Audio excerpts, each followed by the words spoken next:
Hello friends, a very warm welcome to my YouTube channel learners journey. Guys, आज का जो video है वो रिलेटेड रहेगा रीट एग्जामिनेशन 2020। यानी इस वीडियो में हम लोग बात करेंगे कि जो 2020 की जो वैकेंसी आने वाली है रीट की, तो उनका सिलेबस क्या है और लेवल 1 और लेवल 2 का पैटर्न क्या है, पुराना पैटर्न क्या था, नया पैटर्न क्या है और सिलेबस में क्या कुछ एक चेंजेस हैं। और एक मेरे को अपडेट देनी है कि ये जो चैनल है लर्नर्स जर्नी, तो यहाँ पे हम रीट में आने वाले में से कौन से सब्जेक्ट को कवर करने वाले हैं। तो गाइज़, ये वीडियो आपको पूरा देखना चाहिए, क्योंकि अगर हम किसी भी एग्ज़ाम की तैयारी करते हैं तो सबसे पहले हमें उस एग्ज़ाम के बारे में उसका पैटर्न मालूम होना चाहिए और सिलेबस मालूम होना चाहिए। अगर आपको किसी भी एग्ज़ाम से रिलेटेड पैटर्न नहीं पता, सिलेबस नहीं मालूम, तो आप उस एग्ज़ाम को क्रैक नहीं कर सकते। क्योंकि एक आपको प्रॉपर गाइडेंस तो चाहिए ना।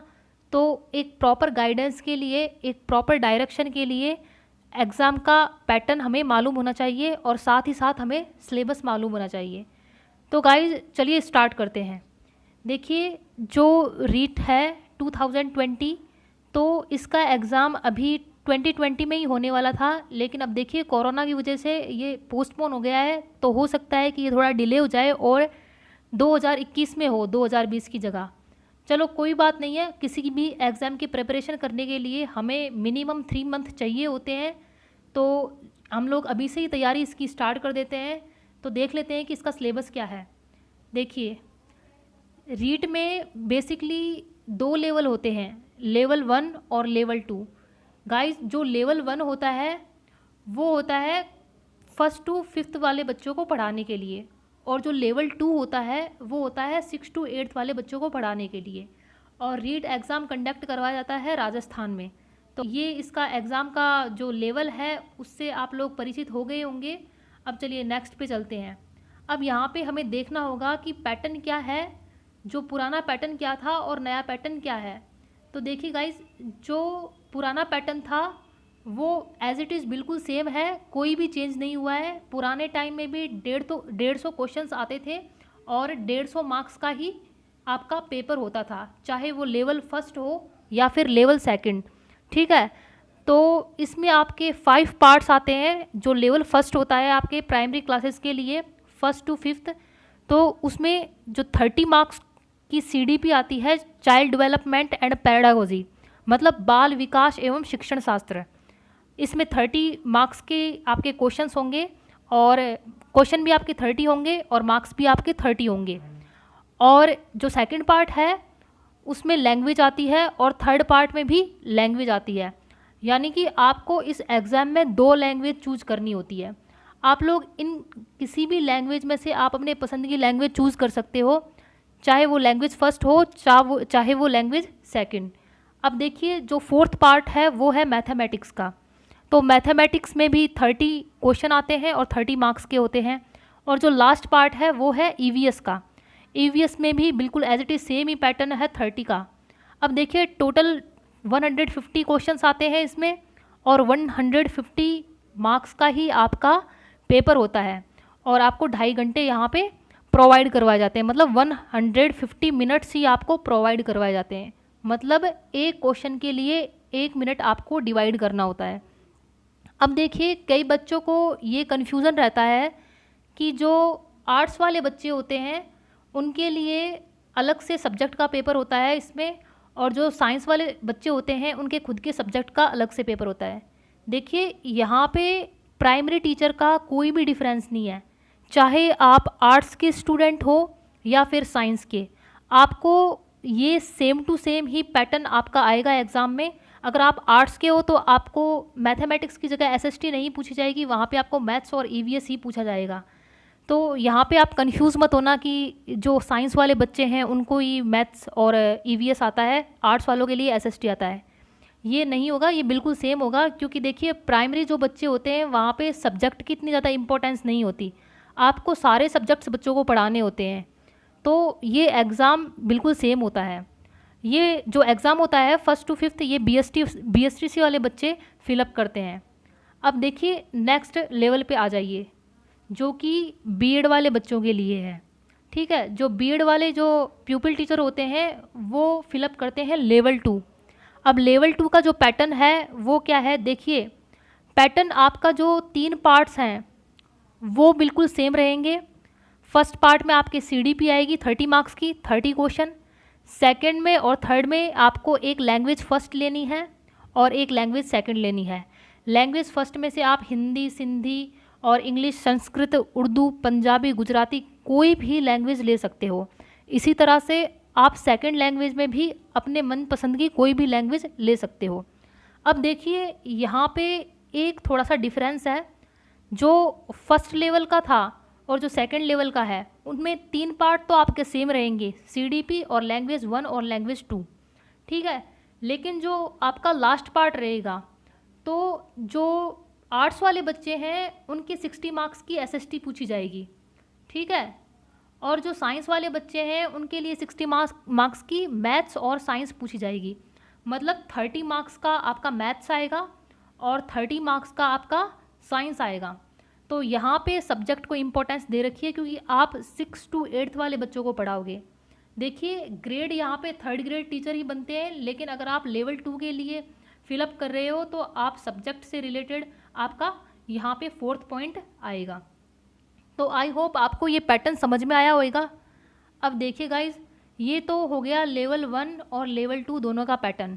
ठीक है, अब सिलेबस क्या है इसका, तो देखिए दोस्तों, एक तो मैं आपको इम्पोर्टेंट अपडेट देना चाहती हूँ कि जो भी स्टूडेंट सीटेट क्लियर कर चुके हैं या फिर सीटेट की तैयारी कर रहे हैं तो उनके लिए ये यहाँ पे काफ़ी हेल्प रहेगा। ठीक है, क्योंकि देखिए जो सीटेट है और जो रीट है दोनों का पैटर्न बिल्कुल सेम होता है। वहाँ भी CDP, language 1, language 2, EVS, mathematics ये लेवल 1 में आती है, मतलब प्राइमरी टीचर के लिए। लेकिन वहाँ पे बीएड वाले और बीएसटीसी वाले दोनों जो बच्चे होते हैं वो एलिजिबल होते हैं।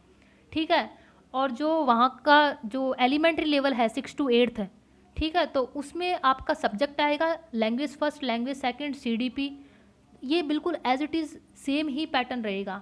तो अगर आप लोग सीटेट की तैयारी कर रहे हो तो यहाँ पे आपको ऑब्वियसली हेल्प करेगी वो। और अगर आपने सीटेट अभी तक क्लियर नहीं किया या फिर सीटेट की तैयारी नहीं की तो कोई दिक्कत नहीं है, अगर आप रीट की तैयारी करोगे तो यहाँ से सीटेट का कुछ हद तक कवर हो जाएगा। देखिए बस थोड़ा सा डिफरेंस है, सीटेट में जो पेडागोजी वाला पार्ट है, जैसे लैंग्वेज पूछते हैं वहाँ पे हिंदी, इंग्लिश, अगर आपने कोई भी लैंग्वेज ली है लेवल 1 में या लेवल 2 में तो वहाँ पे पेडागोजी का जो लैंग्वेज में कंट्रीब्यूशन है वो ज़्यादा रहेगा। और रीट के अंदर क्या होता है, कंटेंट ज़्यादा पूछा जाता है।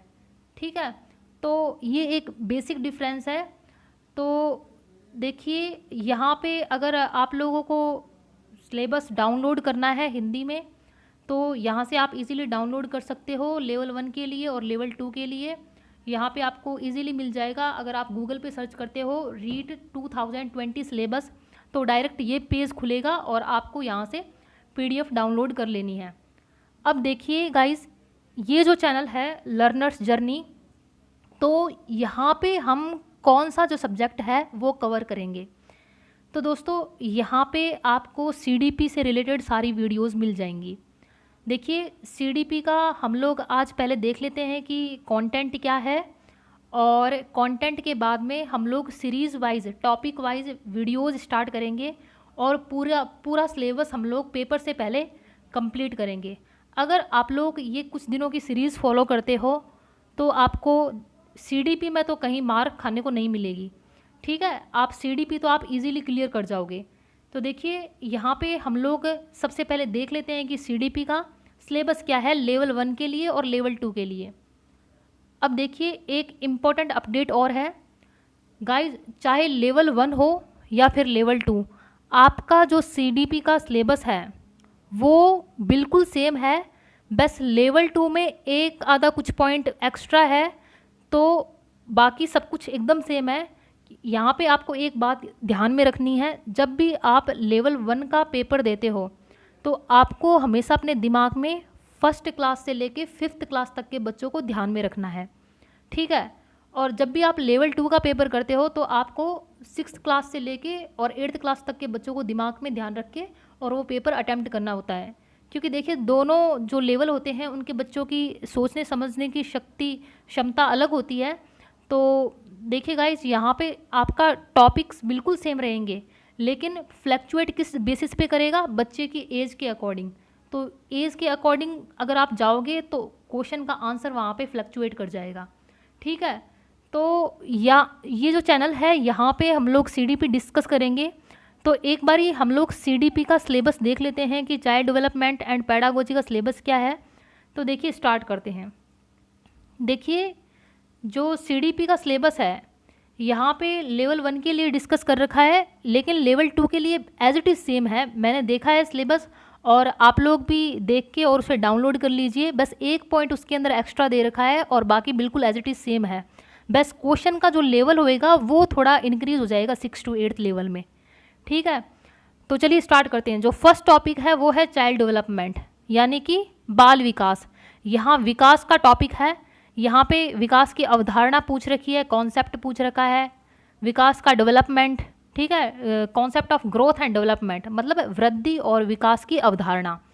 नेक्स्ट है principle and dimension of development मतलब विकास के सिद्धांत और पहलू। नेक्स्ट है फैक्टर अफेक्टिंग डेवलपमेंट मतलब डेवलपमेंट को अफेक्ट करने वाले कारक कौन कौन से हैं। अब हमें यहाँ पे वही फैक्टर्स देखने हैं, specially in context to family and school. देखिए गाइस, फैमिली और स्कूल से रिलेटेड ही हमें फैक्टर्स देखने हैं, क्योंकि एक बच्चे के डेवलपमेंट में सबसे ज़्यादा जो इम्पैक्ट होता है वो होता है उसके पेरेंट्स का और उसकी स्कूल का। ठीक है, तो यहाँ पे हमें जो कॉन्टेक्स्ट है वो सिर्फ फैमिली और स्कूल में ही देखना है। नेक्स्ट है इट्स रिलेशनशिप विद लर्निंग। देखिए ये है कि विकास का संबंध देखना है अपने को किसके साथ में, लर्निंग के साथ में। देखिए नेक्स्ट जो आपका टॉपिक रहेगा वो है role of heredity and environment. तो यहाँ पे जो है वो भूमिका अपने को बतानी है। हेरिडिटी मतलब वंशानुक्रम और एनवायरनमेंट मतलब वातावरण, मतलब वंशानुक्रम और वातावरण दोनों की क्या भूमिका है बच्चे के डेवलपमेंट में। ठीक है, ये पॉइंट आपको सेकंड करके दे रखा है, लेकिन गाइस ये वाला एक चैप्टर में ही कंसीडर है, क्योंकि देखिए यहाँ हेरिडिटी और एनवायरनमेंट दोनों चीज़ें डेवलपमेंट से ही रिलेटेड है। अब देखिए नेक्स्ट पॉइंट है meaning and concept of learning and it's process. देखिए नेक्स्ट चैप्टर है लर्निंग से रिलेटेड, अधिगम से रिलेटेड।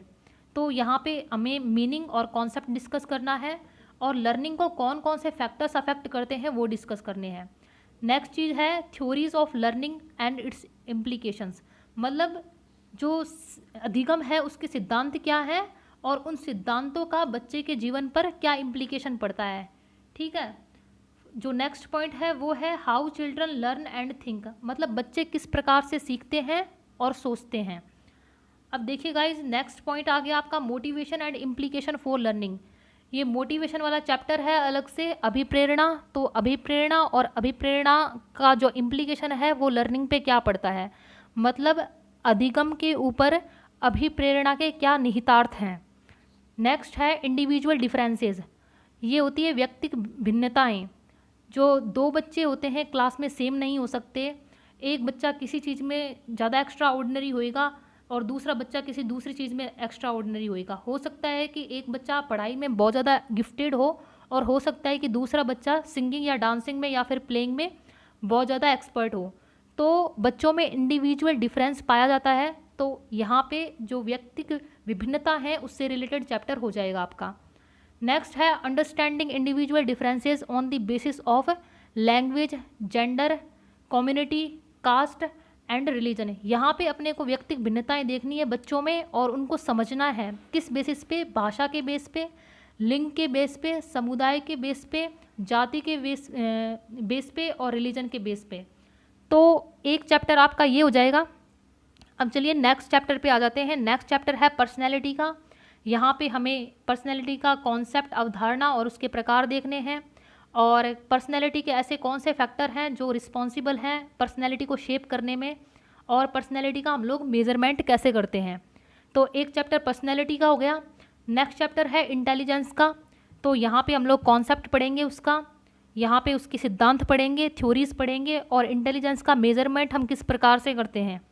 और मल्टी डायमेंशनल इंटेलिजेंस क्या होती है, मतलब अलग अलग डायमेंशन में भी इंटेलिजेंस हो सकती है, क्योंकि ज़रूरी नहीं है कि एक बच्चा सिर्फ पढ़ाई में ही इंटेलिजेंट हो सकता है कि कोई बच्चा पढ़ाई में इंटेलिजेंट होने के साथ साथ गेम्स में भी उतना ही एक्सपर्ट है, सिंगिंग में भी उतना ही है और डांस में भी उतना ही है।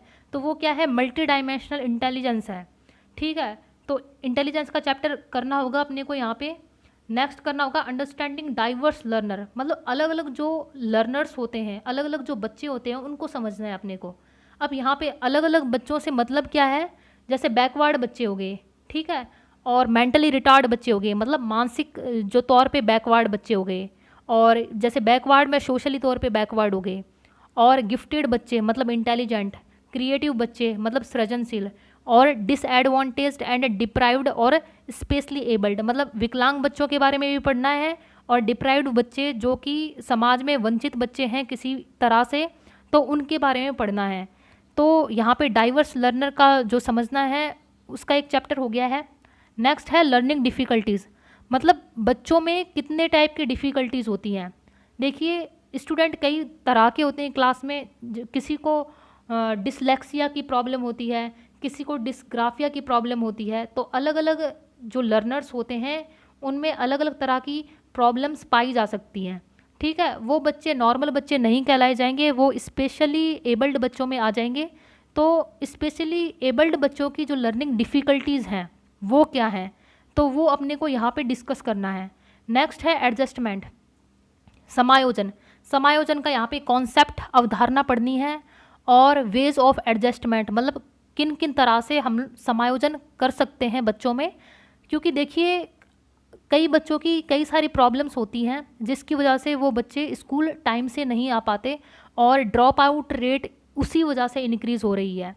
तो ये जो एडजस्टमेंट है, तो इसे करवाने के लिए अलग अलग तरीके क्या हो सकते हैं, तो ये एक टॉपिक हो गया। और एडजस्टमेंट करवाने में टीचर का क्या रोल है, तो ये टॉपिक अपने को इसी चैप्टर में करना है। नेक्स्ट चैप्टर है टीचिंग लर्निंग प्रोसेस, मतलब शिक्षण अधिगम प्रक्रिया। टीचिंग लर्निंग स्ट्रेटजीज़ क्या हो सकती हैं, अलग अलग मेथड्स क्या हो सकते हैं, किसके कॉन्टेक्स्ट में, ऑफ नेशनल करिकुलम फ्रेमवर्क जो NCF है आपका 2005 उसके कॉन्टेक्स्ट में। तो देखिए गाइज NCF भी यहाँ पे एक मेजर टॉपिक है, वो आपको करना ही पड़ेगा। देखिए गाइज NCF है, उससे कई सारे क्वेश्चंस पुटअप होते हैं, चाहे आपका CTET हो चाहे आपका रीट हो। ठीक है, अभी जो NCF पुराना वाला है वही चला हुआ आ रहा है, लेकिन जैसे अभी न्यू एजुकेशन पॉलिसी आई है, जब वो अच्छी तरह से इम्प्लीमेंट होगी, स्टेट गवर्नमेंट्स के द्वारा भी वो इम्प्लीमेंट करवाई जाएगी, तो उसके बाद में नया NCF आएगा और वो वाला NCF हमें पढ़ना पड़ेगा। लेकिन जो अभी वाला जो रीट है उसमें नए वाले NCF की कोई आवश्यकता नहीं है, तब तक तो पुराना ही चलेगा। तो NCF वाला चैप्टर हो गया। नेक्स्ट चैप्टर है meaning and purpose of assessment, मतलब आपको यहाँ पे असेसमेंट, मेजरमेंट और इवैल्यूएशन 3 चीज़ें पढ़नी है, एक चैप्टर है अलग से।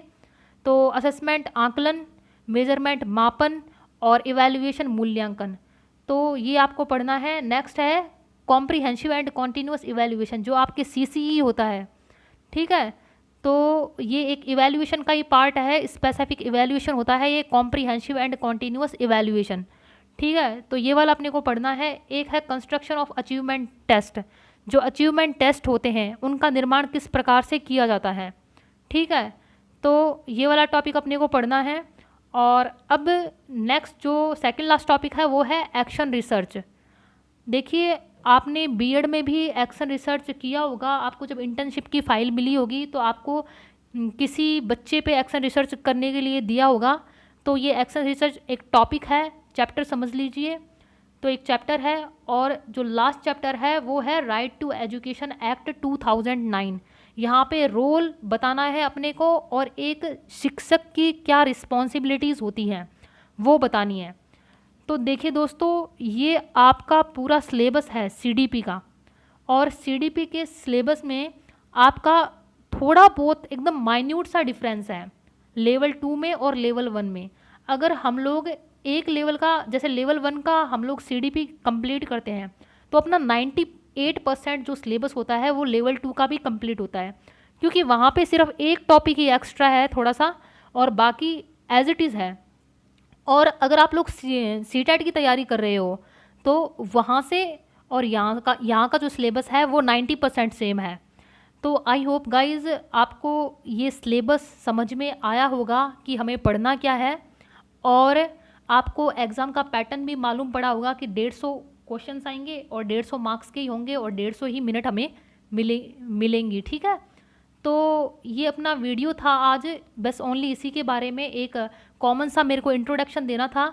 और एक स्पेशल सीरीज़ हम लोग स्टार्ट करेंगे सीडीपी से रिलेटेड, जहाँ पे ये सारे चैप्टर्स 1 बाय 1 मैं कंप्लीट करवाऊँगी। और जब ये अपना सारा सिलेबस कंप्लीट हो जाएगा तो उसके बाद में आपको प्रीवियस ईयर क्वेश्चन करवाएंगे। तो देखिए, यहाँ से अगर आप लोग पूरी सीरीज़ फॉलो करते हो तो आपको कहीं भी आपको दिक्कत नहीं होगी सिलेबस को समझने में। और इंग्लिश प्लस हिंदी दोनों मीडियम के जो बच्चे हैं उनको साथ में लेके चला जाएगा। ऐसा नहीं है कि किसी एक मीडियम को बढ़ावा दिया जाए। यहाँ पे दोनों जो मीडियम हैं उनके जो स्टूडेंट्स हैं उनकी अंडरस्टैंडिंग डेवलप होगी। तो बने रहिए आप लोग चैनल से। और अगर आपको जो सिलेबस पीडीएफ चाहिए तो यहाँ से आप सीधा गूगल पे आप टाइप कीजिए रीड सिलेबस 2020 और जो फर्स्ट पॉइंट आएगा वहीं पे आपको पीडीएफ मिल जाएगी, वहाँ से डाउनलोड कर लीजिए। अगर वहाँ से डाउनलोड नहीं होती तो आप लोग मुझे कमेंट सेक्शन में बताइए, मैं आपको लिंक प्रोवाइड करवा दूँगी। सो गाइज़ आई होप आपको समझ में आया होगा। आप जो दूसरे सब्जेक्ट्स हैं उनको भी आप लोग देख सकते हो, यहाँ से उनका पूरा सिलेबस देख सकते हो और आप लोग डाउनलोड कर सकते हो। So thank you guys. अगर आपको इन्फॉर्मेशन अप टू डेट लगी हो या फिर कुछ आपको समझ में आया हो तो आप चैनल को लाइक शेयर और सब्सक्राइब कर सकते हो।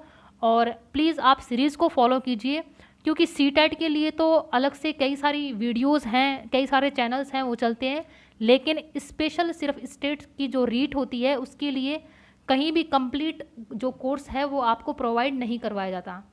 सो गाइज़ आज का वीडियो इतना ही था। Thank you, bye bye, take care. So guys, I hope this session will be helpful for all of you in any form. If you like this video, then subscribe Learner's Journey and press the bell icon for more notification and share it with your colleagues, and do not forget to leave your comment in comment section for your valuable feedback. Thank you guys. Thanks for watching.